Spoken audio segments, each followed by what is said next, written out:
Digo que el Carrefour sí, que el Carrefour está de bote en bote, pero bueno, para hablar de poesía pues estamos unos poquitos menos. La resistencia que se dice ahora, ¿no? Que estamos por ahí. Bueno, buenas tardes. Muchas gracias por acompañarnos en esta, yo ya no sé qué, jornada del Festival Gravite. Lo bueno de viajar en el tiempo es que ya no sabes si está en ayer, en hoy o en mañana. Así que nada, muchísimas gracias de verdad de corazón por acercaros tan tempranito aquí esta tarde a pasar un rato agradable. Hablando de una cosa de la que no se suele hablar, creo yo, no sé, lo mismo vosotros si habláis más de ello, de poesía. Cuando Fernando, que está ahora mismo ultimando su novela, su última novela, y está trabajando a destajo, le dijimos que nos gustaría que viniera porque es nuestro primer viajero en el tiempo, porque es aliado siempre incombustible, porque es ideólogo, porque es socio y colaborador nuestro. Y dijo que sí, que venía a Gravite y que le gustaría estar en la entrega del premio Viajero en el Tiempo. Dijimos, bueno, algo más hay que hacer, no puede ser que venga solo a la parte de la entrega del premio, ¿no? Y ha querido la feliz casualidad que Fernando Marías, con Raquel Lanceros, con Raquel Lagartos, haya publicado un libro, dicen que no hablan las plantas. Un libro de poesía, un recorrido por poesía hispanoamericana, una antología que está dedicada, que está destinada a público quizá no infantil, juvenil, a partir de los 12 años. No sé yo, esa etiqueta de a partir de los 12 años, cómo se interpreta. Ahora lo comentan, ¿no? Yo os digo, yo tengo 51 y yo he leído el libro y a mí me ha parecido una cosa maravillosa. Sabéis que Fernando siempre está inventando cosas nuevas y para mí esa mezcla de literatura, ilustración, ese concepto transmedia, ese concepto de mezclarlo todo, funciona extraordinariamente bien, ¿no? Y estaba aquí nuestro Alejandro Pedregosa, que hace un par de días estaba aquí estrenando, yo creo que muchos de los que estáis aquí lo visteis, ¿no? Ese espectáculo inclasificable. Yo no sabía cómo ponerlo cuando hacía la nota de prensa, no sabía si era una interpretación recitada, un recital con música, porque al final parece una cosa ahí como y trasciende ese concepto, ¿no? Era un maridaje maravilloso entre literatura y música. 45 minutos que nos tuvo, yo creo, pienso que nos tuvo a todos hipnotizados, que no levantamos la vista. Yo vi un momento en el que estaba poniendo la típica fotito para las redes y tal, y digo, más rápido que me lo pierdo, ¿no? Y él acaba de publicar, bueno, quizá ya hace un mes, ¿no? Por ahí aproximadamente, un par de meses, un libro que se llama Álbum de Familia, que también es sobre poesía, y a Pepo le pasa como a Fernando. Le gusta hacer cosas diferentes y cosas originales, ¿no? Ganó el premio Ciudad de Orihuela de poesía para niñas y niños y se trata de darle una vuelta, no sé si al mundo, yo creo que sí, ¿no? Una vuelta al mundo a través de la poesía. Y digo, esta gente conecta y van a hacer una cosa bonita. Yo no sé si yo creo que os conocía y no sé si habíais hecho alguna vez algo juntos, pero por lo menos conoceros sí. Pero vamos, yo estaba seguro que iba a funcionar. Así que bueno, fue así casi que de improviso. Por eso también esta hora tan raruna y tan peculiar, pero bueno, era lo que el calendario nos marcaba. Y a partir de aquí, yo os dejo a vosotros. Muchísimas gracias por Aquí te pillo, aquí te mato, que ha sido. Muchísimas gracias a vosotros por estar aquí, a los técnicos y a Fernando por abrirnos este teatro tan estupendo a esta hora. Y a partir de aquí os dejo yo, que yo me callo.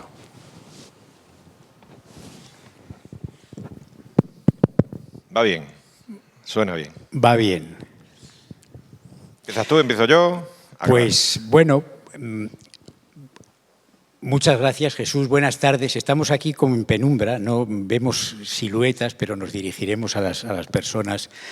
Bueno, yo primero algo que me gustaría comentar y creo que podemos dialogar un poco sobre ello, porque yo cuando he llegado esta tarde a Granada, he venido aquí directamente, bueno, pasando un momento por el hotel, pero es curioso cómo nuestra mente se mueve, relaciona lo que es el impacto que el tiempo le produce.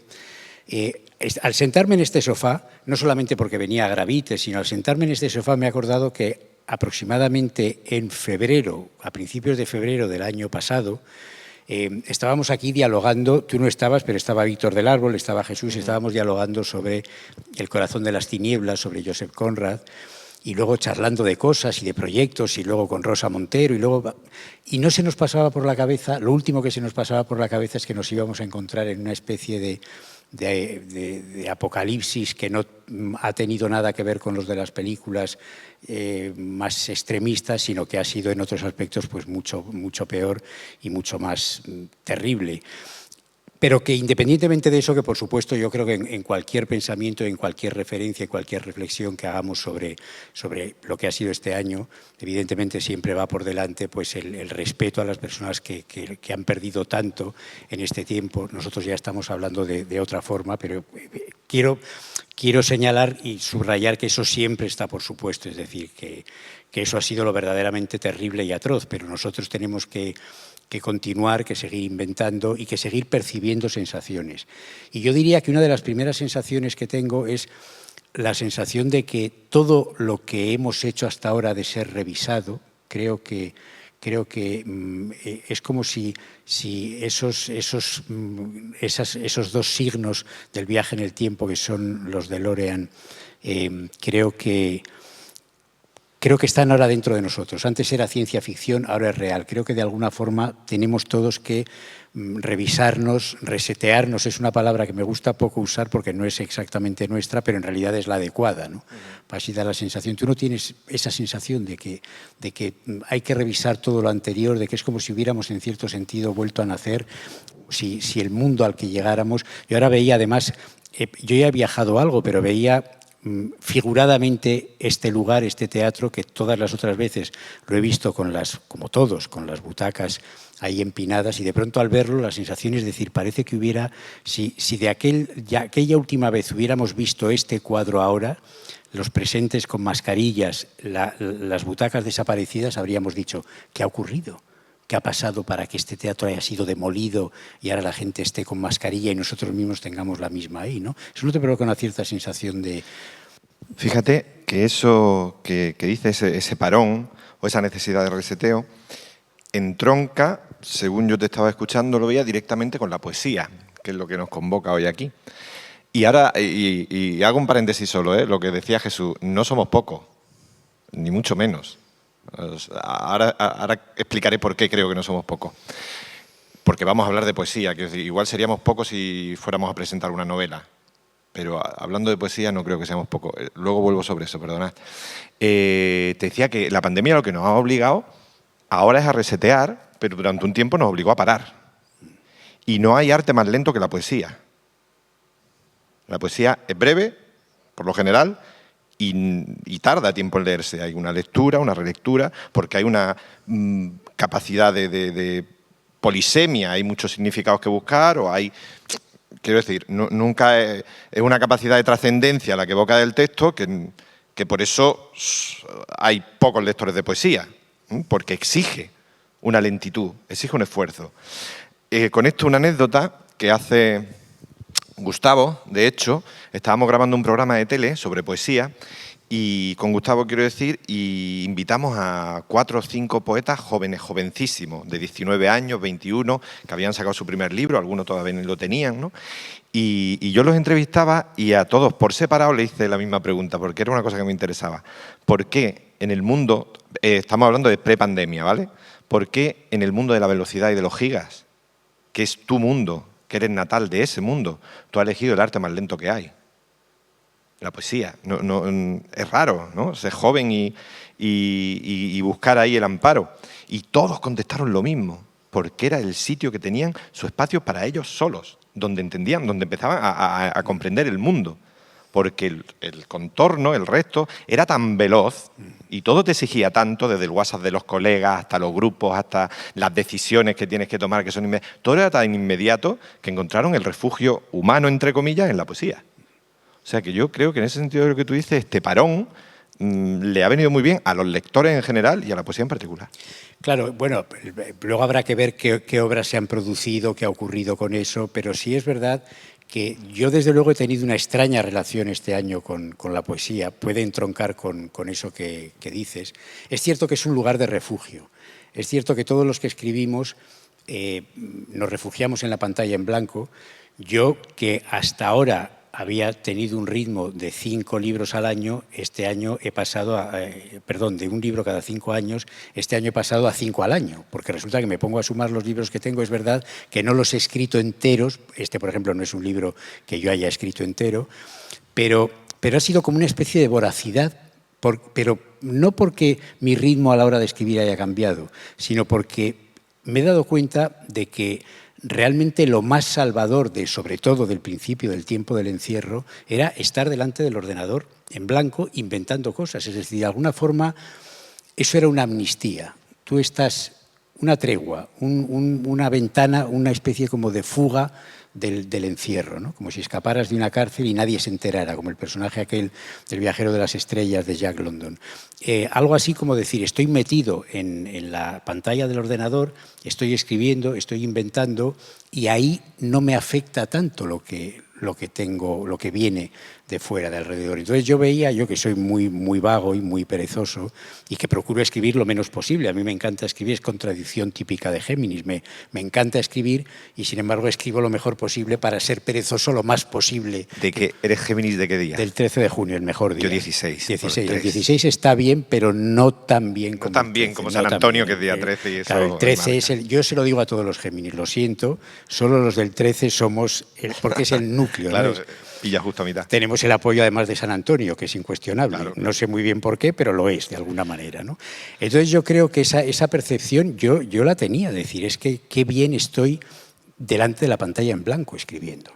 Entonces eso supongo que le ha pasado a mucha más gente. Yo, respecto al tiempo, las percepciones que he podido tener del tiempo y que puedo aportar para que vayamos considerando, este libro no porque quiera hablar sobre él, sino porque viene mucho al caso. Es una recopilación que preparamos Raquel Lanceros y yo para la editorial Anaya. Reunimos 52 poemas, uno por cada semana del año, divididos en las 4 estaciones. En teoría dirigido para el público joven, aunque es un libro que también puede leer adultos, un libro ilustrado por completo, de manera que la idea era que se generara un libro alrededor de la idea de la naturaleza. Pensamos que cuando pasara todo esto, el amor de todos hacia la naturaleza iba a ser mayor, el individual. Luego es posible que ya sabemos lo que harán las multinacionales y lo que harán muchos gobiernos, pero nosotros creo que individualmente sí tenemos una especie de deseo mayor por la naturaleza y por estar en contacto con ver el cielo, ver el aire, ver el mar, ¿no? Entonces, elaboramos esa idea que de alguna forma estaba, la idea del tiempo, puesto que se concibió un libro que no era para leer en una tarde, sino que es para tener 52 poemas que te acompañen a lo largo del año. Entonces tú lees el primero cuando corresponda, luego al lunes siguiente, yo sugiero los lunes porque es una manera como de empezar la semana, y entonces nos dimos cuenta a la hora decidimos que fueran autores españoles de ambos lados de las orillas, o sea, españoles y americanos, y que fueran en desorden cronológico, porque el orden cronológico nos parecía que rompía un poco esa idea de que en realidad la poesía es tal vez la forma de creación más universal, más esencial, más ajena a todo, más la palabra desnuda sobre la página en blanco.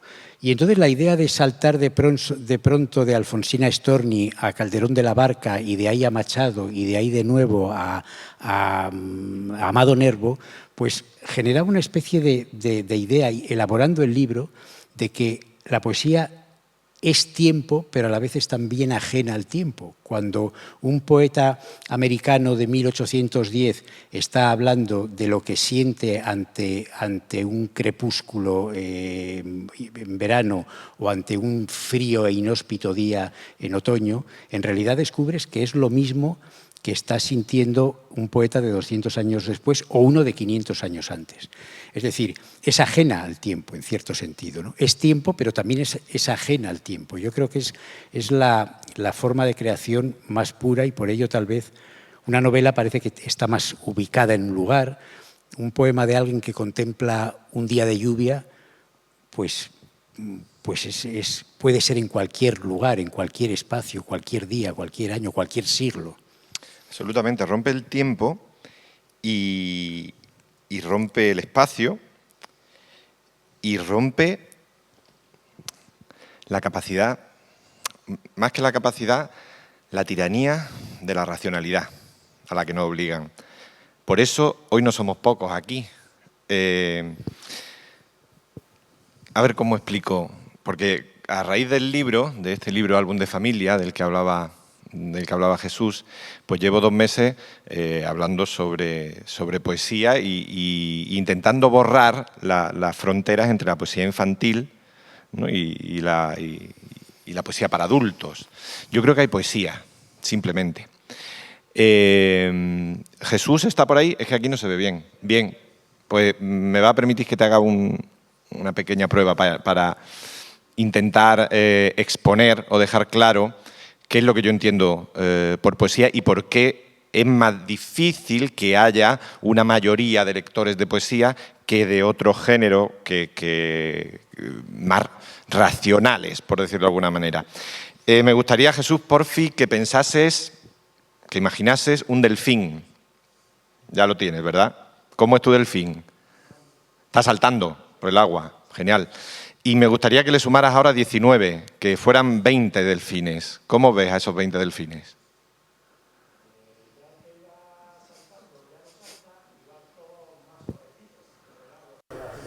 Sobre la superficie. Vale. Todos medio azules, medio grises, ¿no? Intuyo. Genial. Por favor, que esos 20 delfines que estás viendo estén tristes ahora. ¿Cómo los ves?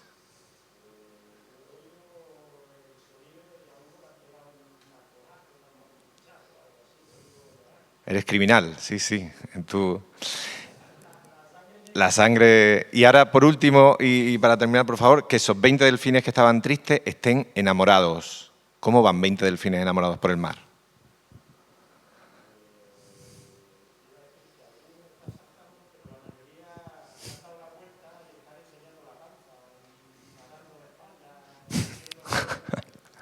Genial. ¿Habías visto antes de hoy 20 delfines enamorados? Esa es la poesía. Por eso cuesta entenderla. No, quiero decir, eso es lo que pasa. Quiero decir, la poesía es el único género que te anima o te lleva a ver cosas que no se pueden ver de otra manera. Ni siquiera en una novela de ciencia ficción ibas a ver a esos 20 delfines enamorados. Entonces, si eso no nos lo dan desde pequeñito, si no nos lo entregan en libros como este, en libros como Álbum de Familia, si no nos dan la oportunidad de aprender otra lengua, porque es otra lengua, tú ponte ahora a aprender alemán con 50 años, podrás hacerlo, pero te va a costar un poquito más que si aprendes con 6. Y la poesía tiene esa capacidad de ser otra lengua. Si la aprendemos desde pequeño, no nos sorprenderá nunca que haya 20 delfines enamorados empujando a una mujer inmigrante que viene desde Jamaica, que era el caso del poema que te estoy contando, ¿no? No nos va a sorprender, vamos a tener esa capacidad de abstracción, vamos a abrirla. Ahora, si no, que es lo que pasa en la mayoría de las escuelas, de los hogares, de las vidas de las personas, si no accedemos fácilmente a ese lenguaje, pues luego es normal que seamos pocos, pero somos pocos, pero muy chulos. O sea que yo quería por ahí la cosa. Pero tú cuando te planteas, a mí es que yo nunca he escrito un poema porque soy incapaz, me parece...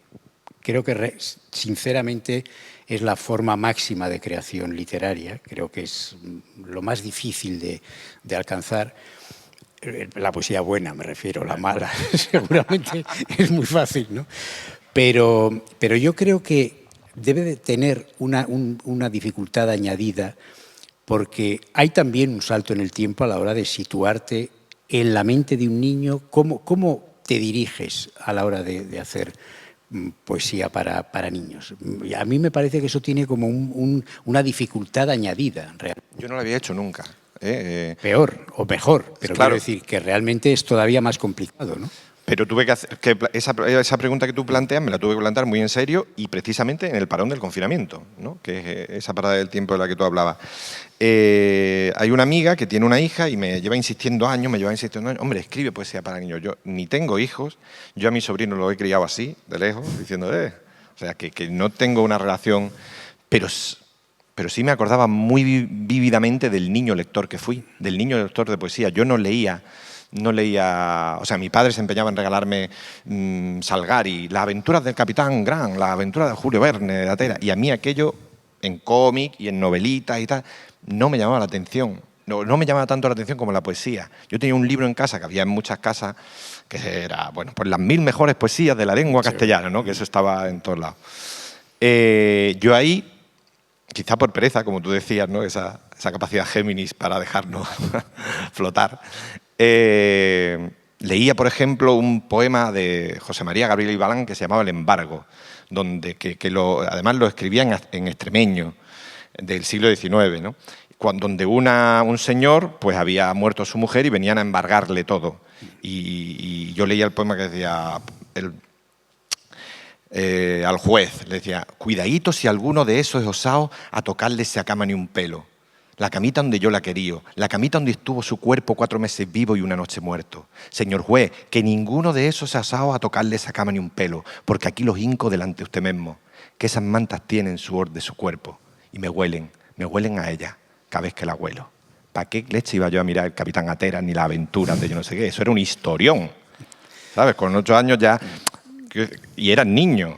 Y eso, joder, este hombre que le han quitado, que la mujer se ha muerto, que yo no sé qué, eso ya era en sí un historión. ¿Qué necesidad tenía yo de ir al otro? Entonces yo me acordé, para escribir este libro, me acordé de aquel niño. ¿Qué le gustaba a aquel niño? A, que le contaran una historia, como esa, que le evocaran esa historia, y B, le gustaba Lorca, es decir, las imágenes, que hay un gitano que va robando limones y los tira al agua hasta que la vuelve de oro.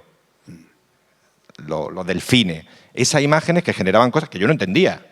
Me acuerdo que me gustaba mucho un poema de Gabriel Celaya que empezaba diciendo: tu vergüenza genital es el gramófono del hombre blanco. Yo qué carajo sabía lo que aquello quería decir. Pero la imagen en sí, yo decía, bueno, genital, guay, ¿no? Eso se entiende. Pero el gramófono del hombre blanco. Y entonces me agarré a esas dos cosas, a las imágenes que pudieran abrirle, no sé, esa capacidad de abstracción a los niños y a contarles historias. Yo de todas formas, bueno, pero aún así me parece muy, muy complicado. Quiero decir que una cosa es que tú hagas todo ese razonamiento y luego es que puedas hacerlo, claro. ¿No? Pero eso me hace gracia porque, claro, al final la educación, qué importante es esencial en todo. Yo creo que cada actividad que nos hacemos los creadores, yo siempre llego a la conclusión, siempre llego al lugar en el que digo qué esencial es la educación. No en lo social, que por supuesto también, sino incluso la educación que hemos recibido, ¿no? Ese libro de las 1000 mejores poesías de la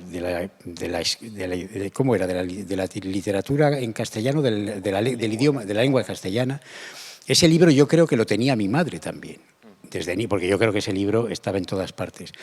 Pero curiosamente, yo que la educación que recibí a mí me llevaron al cine a ver un western por primera vez. Y yo lo que tenía era sed de western desde los 2 años que vi la primera película, los 3 años, hasta hoy mismo, que sigo esperando que hagan western nuevos para verlos ávidamente, ¿no?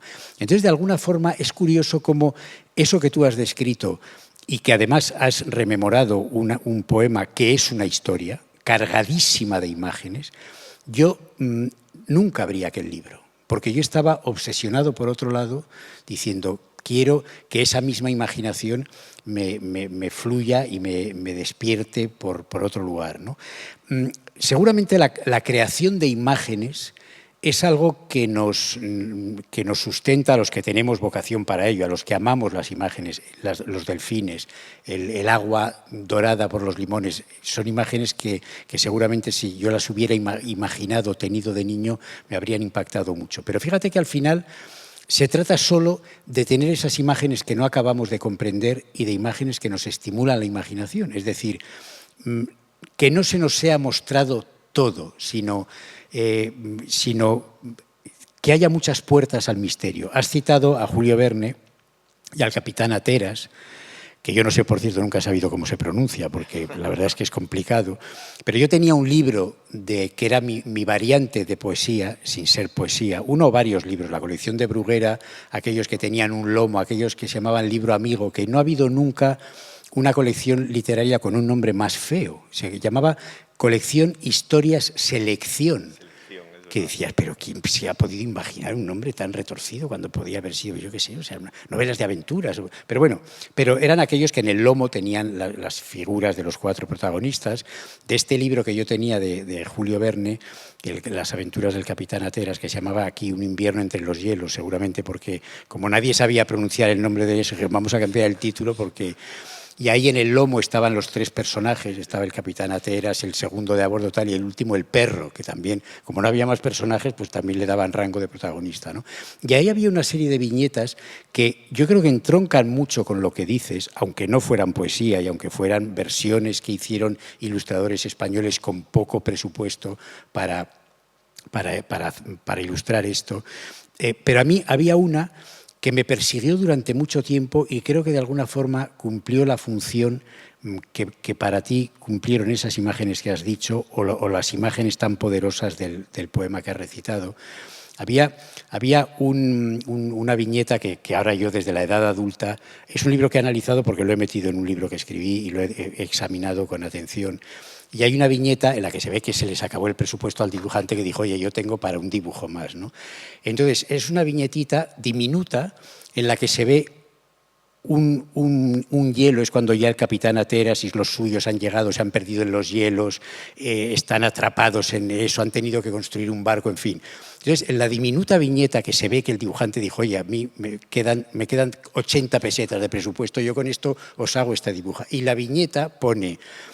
El capitán y sus hombres lograron atravesar el frío de los hielos y de la nieve después de ser atacados por 5 osos blancos enloquecidos a los que lograron matar y una vez huyeron de ellos encontraron un bosque donde pudieron construir un barco y regresaron a casa. Y todo en aquella viñetita en blanco que yo estaba diciendo, fíjate, los osos blancos que los atacan, tal. Estaba todo en la negación de la ilustración que probablemente provenía. Es decir, en este caso no era un acto poético, sino más bien un acto de que el dibujante se hartó de que no le pagaran, ¿no?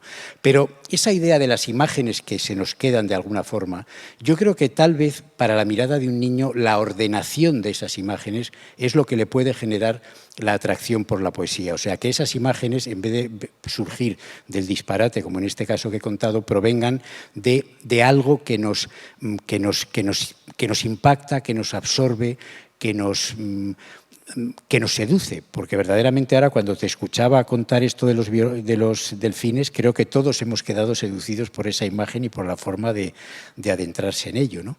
Entonces, a la hora de escribirlo, el niño que fuiste está de alguna forma todavía en lo que haces, igual que, por ejemplo, en mí está en las novelas que escribo y en todas las historias que escribo. Yo creo que en realidad lo que hago es rescatar a aquel niño. ¿Tú lo buscas de alguna manera o lo...? Esta es una pregunta que verdad, nos hacemos mucho la gente, los creadores, ¿no? Creo que tenemos ese vínculo con el niño, con la niña que se fue, muy arraigado. Y hay una canción de Aute, casi que lo explica, que es emocionante. Aute en sí es emocionante, pero la canción esta quizás más, ¿no?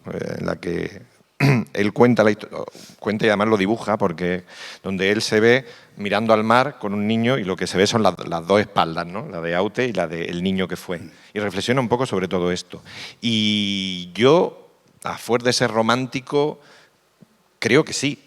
Creo que sí, que estoy de acuerdo si es lo que he entendido bien de lo que tú me estás diciendo. O sea, que tú no te despegas del niño para escribir, ¿no? Que a ti el niño te aflora cada vez que... Y además es más, yo creo que quiero retornar a él, que al final creo que se trata de retornar a él. Pues yo tengo esa sensación muy vivida también. Porque seguramente no hemos sido más felices que ahí, que tú con los poemas aquellos y yo con los osos blancos, ¿no? Lo estoy seguro, y además una anécdota que puede ser tonta y baladí, pero es curiosa. Cuando mi padre no era un señor que leyera, tenía la convicción de que tenía que haber en la casa libros, ¿eh? Él no los leía, pero sí sabía que eso podía servir a alguien, a alguno de su hijo. Al final le sirvió al tercero, pero él compraba libros y, de hecho, me regalaba esos libros que te digo, que yo también decía, joder, ya podía traerme una pelota algún día, no solo...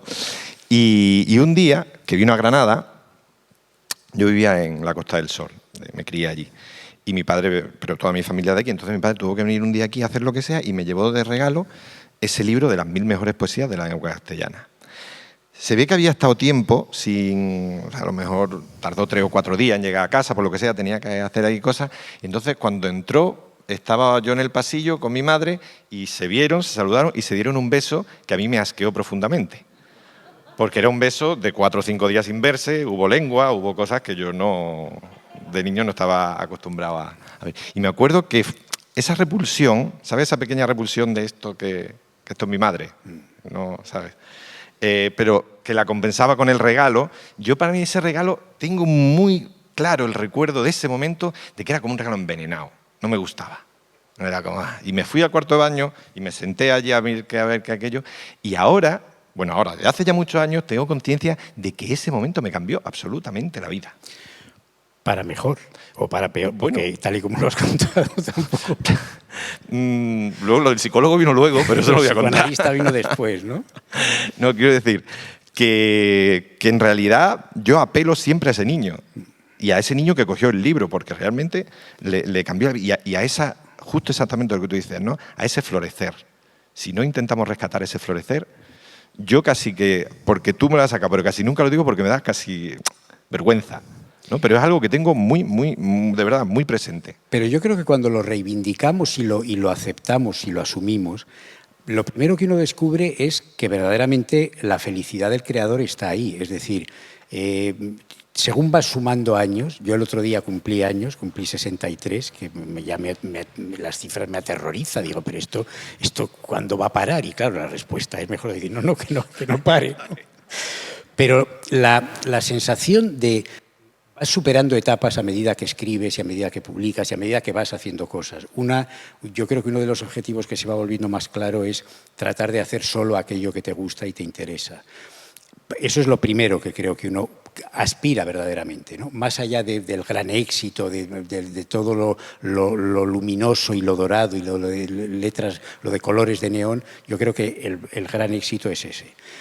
Pero curiosamente, cuando ese éxito lo asumes y tratas de ir ya por él y decir, solo voy a hacer lo que quiero, y entonces te liberas y eres el que tú quieres ser, creo que todo lo que yo escribo aparece en la infancia, me deja de interesar el lector y aparece las historias de piratas, aparecen las historias del oeste. Es difícil conciliarlo con la poesía, pero sí hay poesía en muchas de las cosas que hemos visto en las películas del oeste, ¿no? Y de aquellas cosas que empezaste a leer y que de alguna forma están ahí y te generaron, y algunas se quedaron para no interesarte y otras se han quedado para volver y para hacerte seguir aprendiendo. Yo, por ejemplo, en estos tiempos una de las cosas que he hecho ha sido releer Platero y yo, que yo sé que es una cosa que suena muy extraña porque cuando lo digo la gente me mira como diciendo, ahora comprendemos que es verdad que has estado mal en el confinamiento, releer Platero y yo. Claro, ¿qué imagen tenemos de Platero y yo? Es el libro que leímos de niños, todos hemos tenido una versión y probablemente la mayoría sabemos ese principio de Platero es peludo y tal, bueno, todo esto, ¿no?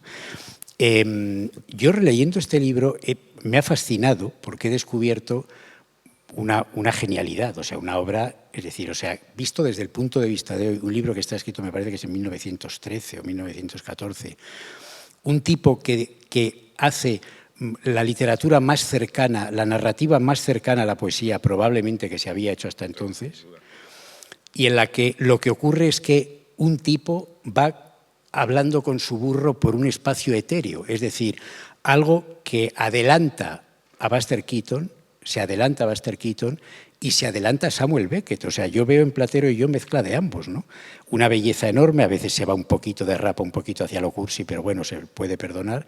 Pero verdaderamente es un concepto que aquello cuando lo leímos de niños, yo no comprendo cómo aquello nos lo acercaban para que lo leyeras, porque claro, un niño lee Platero y yo y probablemente no lo va a entender o no lo va a captar en su esencia, ¿no? Y sin embargo, lo relees tiempo después. Yo cuando lo hice como experimento, dije, voy a buscar libros durante este encierro que leyera de niño a ver qué es lo que me dicen ahora, ¿no? Seguramente las rimas de Becker pues, son más parecidas a la sensación que tenías, pero un libro como este me pareció decir, ¿por qué siempre lo hemos tratado como un libro para niños, como un libro cursi, como un libro, es que es un burro cursi? Cuando de pronto dices, a ver, si hay una concepción de la belleza desnuda y en estado puro, increíble, ¿no?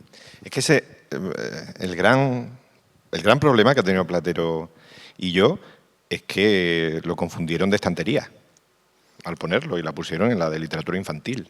Y eso no es literatura infantil. No, no lo es. Es lo que tú dices, es una esencia estética, que es lo que Juan Ramón quería. Y lo que era, ¿no? Por eso a veces derrapa de cursi, porque a nuestros oídos ahora esa rémora que todavía tenía del modernismo, pues nos puede sonar un poco, pero básicamente es un tratado de estética. Es la palabra, lo que tú decías, la palabra en el sitio correcto. Y entonces Platero y tú, yo creo que era una lectura que había que enfocarla así, ¿no? Para adultos. Con la poesía infantil también yo creo que se han cometido muchos equívocos a lo largo de los años y a la hora de enseñarla. Bueno, más que de enseñarla, de exponerla. Uno de esos grandes equívocos, hay dos, además de Platero y tú, que sería uno que Y yo, claro, Platero y tú es el grupo Se me sale la vena rockera, sí, el flequillo ya no, pero la vena todavía. Decía, uno es la malinterpretación quizá o la escuela posterior a Gloria Fuertes, ¿no? Y creer que un niño, por ser niño, la hormiguita que le diste a la cucarachita, que no, eso, el niño tiene capacidad de entender 20 delfines, de imaginar a 20 delfines enamorados por el mar. No hace falta que sea una cucarachita que le rasca la barriguita al otro. Ahí se generó una escuela, siendo yo creo una magnífica poeta, pero se generó una escuela como decir, pues esto es fácil, porque es para niños. No tiene que ser fácil, tiene que ser difícil, como tú decías. Y lo segundo es, y esto creo que es una muy mala educación por parte de la escuela, a nivel de poesía, que es la que hemos vivido todos, creo, que tiene que ver con el jeroglífico. Las perlas de su boca son los dientes blancos. Y esto es lo otro. Y entonces todo hay que descifrar. Y si yo no sé descifrar esta ecuación, pues no entiendo el poema. Y lengua es un coñazo y literatura la dejo de lado. Y los clásicos los dejo de lado. No, es que la literatura, quiero decir, lo primero que hay que decirle al que estudia es que la poesía no es un jeroglífico. Ni mucho menos. Hubo una época, siglo de oro, donde eso se jugaba bastante con eso, que era un juego de conceptos, y ya, pero simple y llanamente, solo en un momento. Quiero decir, no es un acertijo. La poesía es la explosión de imágenes, que te remuevan cosas por dentro, aunque no sepas explicarla, pero que juegues con esa imagen. Lo que tú decías de cuántas imágenes te meten desde que se queda el dibujante sin dinero hasta que pillas la barca. Eso te obligan a que tú generes ese mundo. Claro. Y eso es la poesía. O sea, por ahí debe andar la poesía. Y con el juego de una lengua, de cómo suena tu lengua. También entra por ahí, ¿no? Y con el hecho de que no sea imprescindible descifrar nada. También es importante comprender, decir, a ver, no se trata, esto no es un problema matemático que tenga que terminar diciendo la respuesta es 14,3. Y nos lo han enseñado así. Nos lo han enseñado así, en cierto sentido. No sé, yo recuerdo cuando de niño nos decían, este poema significa esto, y luego tú lo lees después y dices, pero a mí me parece que significa lo contrario, ¿no? Que significa otra cosa. Esa es una de las ideas que manejamos, yo diría, con más tesón cuando hicimos este libro, porque la idea claro, voy a enseñar cómo es decir, cada página doble lleva una ilustración y luego lleva un poema que corresponde a cada semana del año. Quiero decir que el texto, como ven, pues es muy breve. Entonces, si esto fuera la obra completa de Samuel Beckett para niños, pues sería probablemente complicado de explicar Pero claro, la idea de decir, saltémonos el orden cronológico, saltémonos el orden de los países, pasamos de Calderón a Alfonsina, los ejemplos que he puesto. Entonces, cada poema en realidad, de cara a ese lector joven que planteamos, pero que también puede ser un lector adulto, cada poema provoca el reto de un misterio. Tú dices, si parto de que no debo darle ninguna explicación, que no es imprescindible que yo lo explique, que simplemente quiero que me impacte una imagen. Todos sabemos que de algunos poemas, aunque no los entiendas o aunque no descubras esa solución ideal, sin embargo, hay como una flecha que te alcanza, una imagen que se te queda, ¿no? Lo que has dicho de los delfines enamorados, esas dos palabras. De pronto dices, ¿cómo son los delfines enamorados? Ni idea, pero la idea se te queda. Y yo creo que esa es un poco la clave que nos planteamos, ¿no? Es decir, vamos a plantear 52 misterios, 52 enigmas que a cada lector le provoquen una sensación peculiar. Yo voy a contar un pequeño detalle de un poema que todos conocemos, que es el poema, digo, el anónimo famoso, claro, anónimos hay muchos famosos, no sé si lo encontraré. Bueno, es el poema del preso en mayo, era por mayo, esto debe de estar lógicamente por mayo.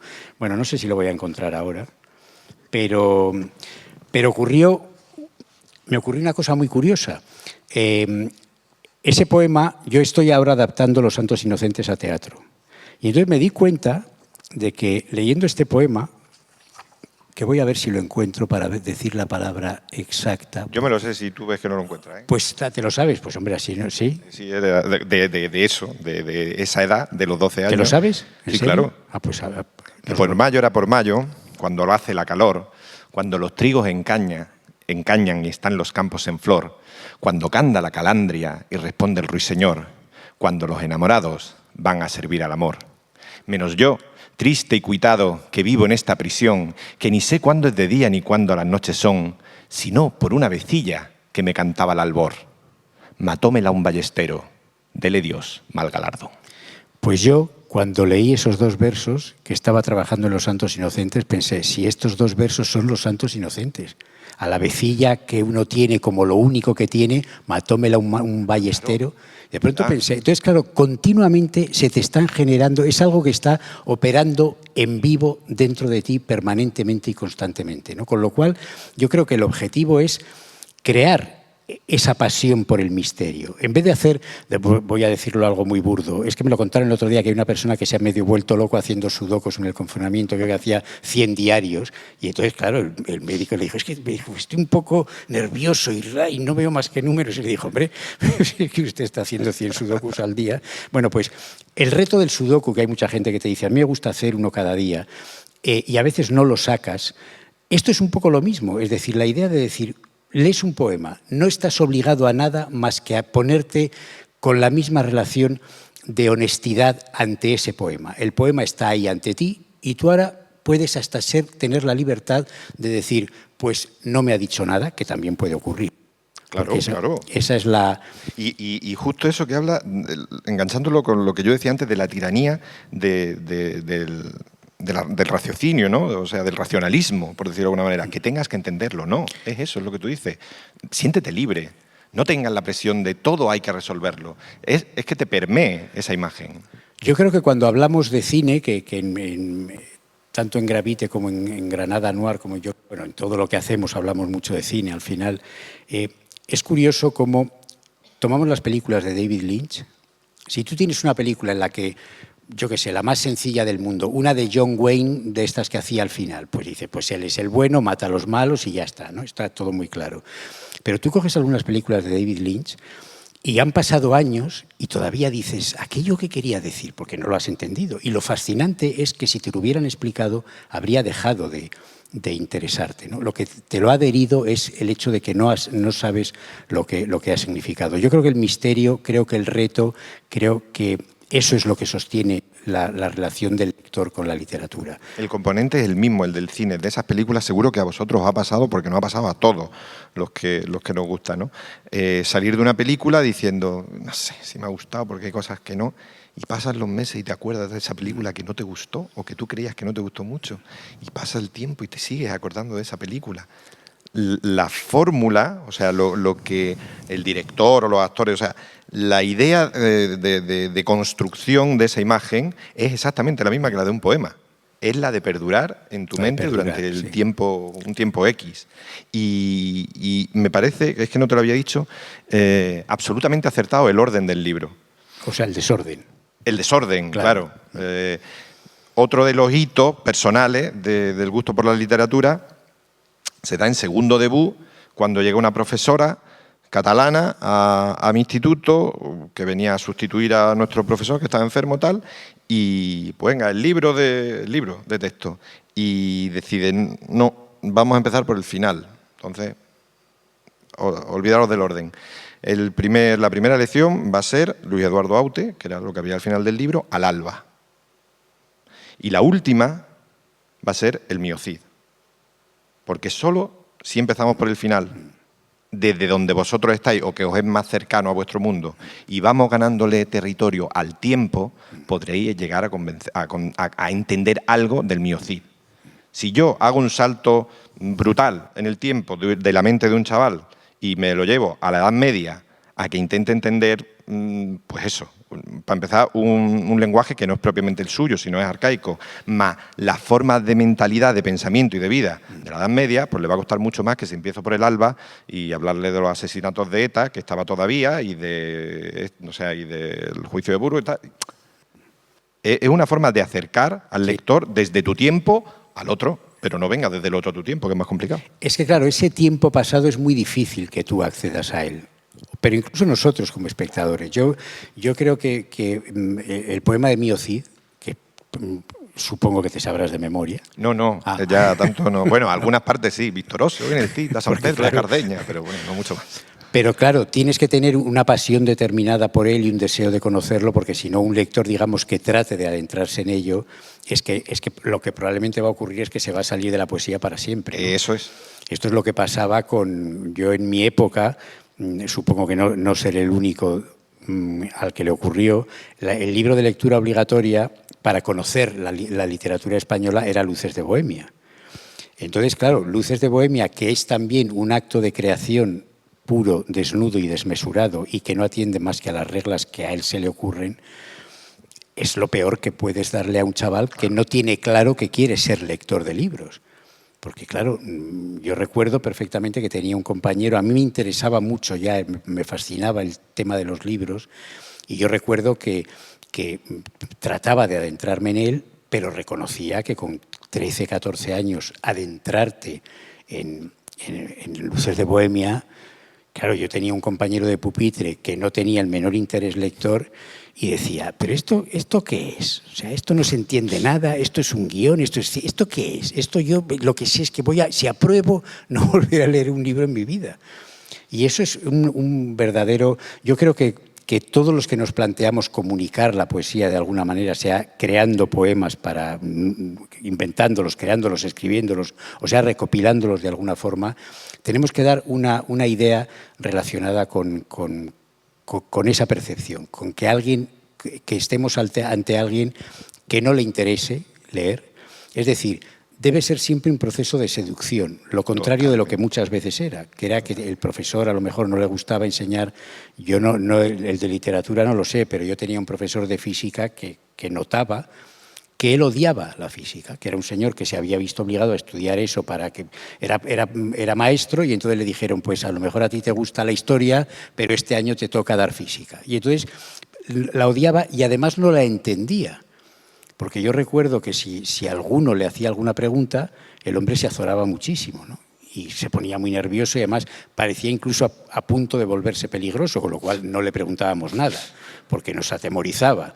Pero luego yo de mayor comprendí que lo que le ocurría es que él había entendido una serie de mimbres básicos que tenía que tratar de mostrar para que lo memorizásemos, con lo cual el protocolo, si lo trasladamos a la poesía, sería apréndete la poesía de Rosalía de Castro, las recitas de memoria, si las recitas de memoria te apruebo y tú te vas tranquilo y yo también. Pero no se trata de que entiendas nada, ¿no? Cuando está ahí hablándote. Yo digo Rosalía porque hay una anécdota sobre este libro que me gustaría contar. El libro se llama Dicen que no hablan las plantas porque es un verso del título de un poema de Rosalía. Y cuando este libro fue concebido, pensado antes de que empezara la pandemia, pero luego cuando ya empezó y estábamos aislados, yo en Madrid, Raquel estaba con su familia en León, y hubo un momento cuando el verano pasado, justo a estas alturas, nos dejaron movernos, pues yo fui a León a que eligiéramos los poemas. Claro, te puedes imaginar que con idioma español, cualquier época, y solo el tema de primavera, verano, otoño, o sea, teníamos una montaña de poemas que había seleccionado ella, muchos más que yo, porque sabe mucho más de poesía que yo.